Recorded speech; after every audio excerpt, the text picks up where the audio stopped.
welcome back to my channel. For you guys that don't know, my name is Stephanie and I'm currently living in Japan in a hotel. Yeah, I know, it's kind of weird, but I have some explaining to do. So I was actually just living in Australia a few days ago and I've actually uprooted my whole life once again and moved to Japan.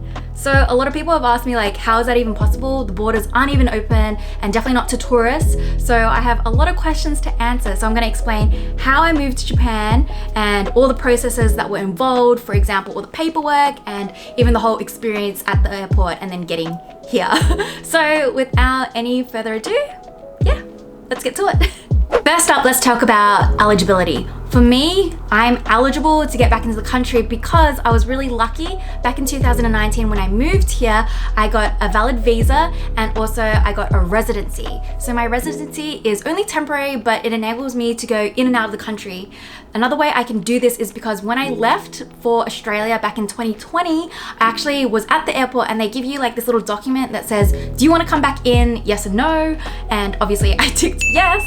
And because I have that re-entry permit, it enables me to get back into the country as long as I'm back in by 1 year of my departure date. So that's what I did. That's why I came back before May, because yeah, my re-entry visa was going to expire. So those three things enabled me to get back into the country. Okay, so I have to note that yes, I know that I am super duper lucky that I was able to come back into the country. I know I'm in a very unique and blessed situation, so I'm very thankful for that. So for everyone asking me if I got in because, you know, tourism is back open in Japan, unfortunately the answer is no, not yet anyways, hopefully soon. But yeah, I'm so sorry, did not mean to raise your hopes. Oh, come here.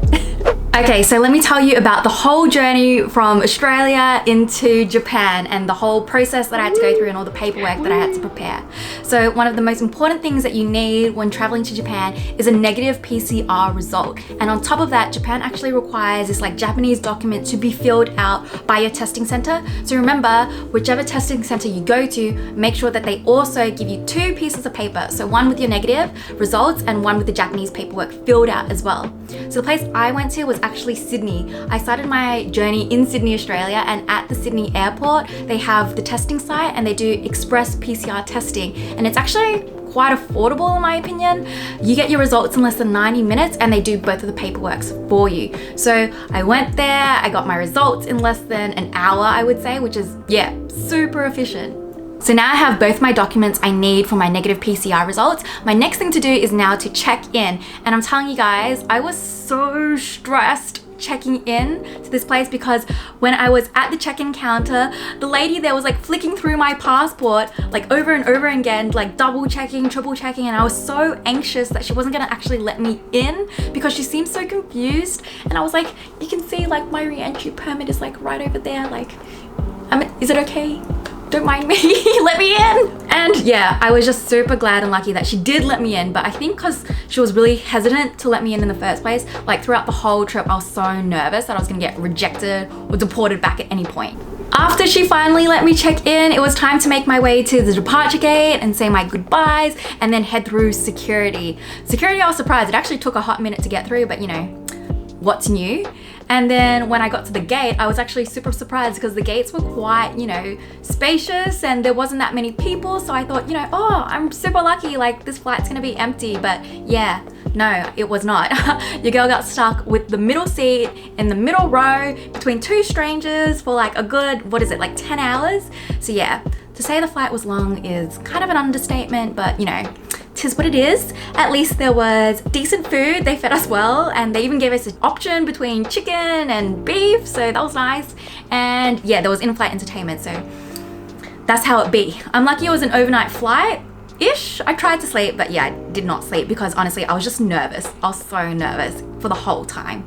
So when the flight was finally over, we got off the plane and it was like, yeah, stress level 1000 and a million and whatnot. It was, yeah, I was so stressed because this was the hardest part. This was the most anxious I'd ever been about the whole journey because I had to go through customs and immigration and I felt like at any moment they were going to just deport me.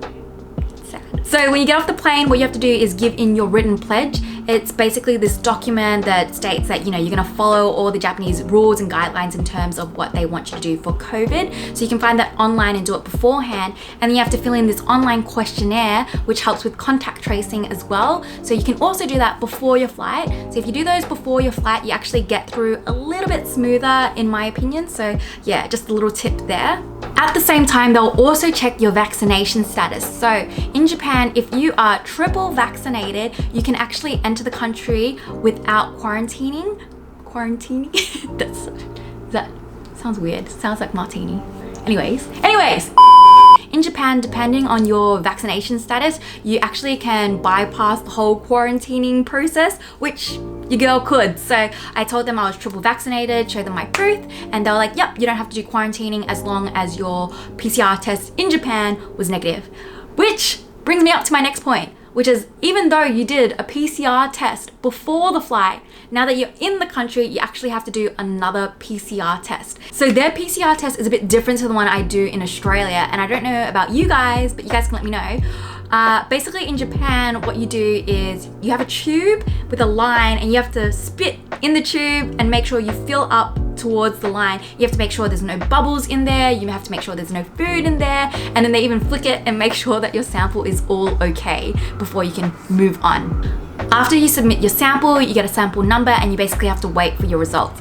This was the part I was kind of nervous about because I didn't know how long it was gonna take. I had heard some friends had taken up to 3 hours to 4 hours, and someone actually took up to 10 hours to finish the whole process, which is kind of ridiculous. When you get there and you wait, you have these monitors and you basically check for the monitors to see if your number is up, and that's when you know your PCR test is ready to collect.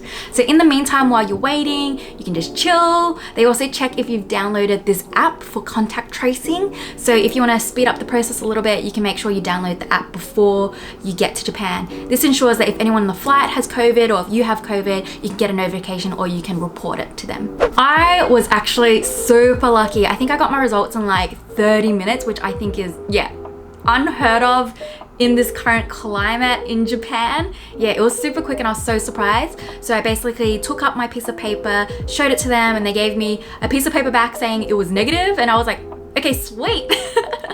And they gave me this piece of paper for immigration to basically say, you know, I don't need to quarantine because I am triple vaccinated. And after I got my negative results, I moved on to immigration. I thought immigration was gonna take a really long time, but I think maybe I was super lucky. And in my case, like, yeah, I got there. I was still super nervous because I wasn't sure if my re-entry permit was okay, considering what happened in Sydney. But she literally flicked through it like a couple of times and she was like, yep, good, go. And I was like, what, really? Like, that easy? Like, honto? And yeah, and just like that, I took myself and I got my luggage and I left. Yeah, it was a nice moment. It was very simple and just me pushing my bloody luggages. But I was, yeah, I was super happy. But basically that was it, guys. That's the whole part of me starting from Australia and then moving my ass to Japan and everything in between. So I hope you guys found it informative. If you have any questions, let me know down below. As for the next part, I actually had another big challenge. It's actually getting all these bloody suitcases that I brought from Australia. How to get these suitcases on a train through Shinjuku to the hotel. Yeah, girl, yeah, it was a feat. Lucky for me though, I have a super good friend, Josh, and we were finally reunited after 11 months of being apart, and he was, you know, kind enough to come pick me up from the airport and lug these dumbass suitcases all the way through the train, through the station, through the city to the hotel. So thank you, Josh. As for the first thing I did once I was finally free to roam Japan was, of course, eat. So I have a question for you guys. When you get to Japan, what will be your first meal? Write down below, let me know, because my first meal was something that I've been craving for forever, and it's so expensive in Australia, but so inexpensive here, is actually yakiniku. So I went to my favorite place called Yakiniku Like. So think of, you know, Ichiran solo eating, but yakiniku style, and affordable and cheap. Like, you can get sets here from like $10, which is ridiculous. So I stuffed my face with yakiniku and yeah, it was great. it was great. It was so good.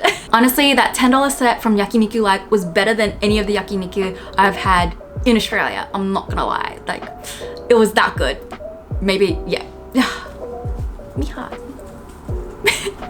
Alright guys, that's it for the video. Thank you so much for tuning in. If you are still here, I know this is gonna be probably a longer video. I hope you guys found it informative. Again, if you have any questions, let me know. And I wanna know, what is your first meal going to be when you get here? Yeah, I am, in disbelief that I am here. Like, I can say it, I can scream it, I can run around Shibuya and, you know, take it all in, but still doesn't seem real to me. Yeah. Anyways, let's end this video. Yes, this is a lot of talking. But I hope to see you guys in the next video. Of course, I will be bringing more Japan content your way. So yeah, bye.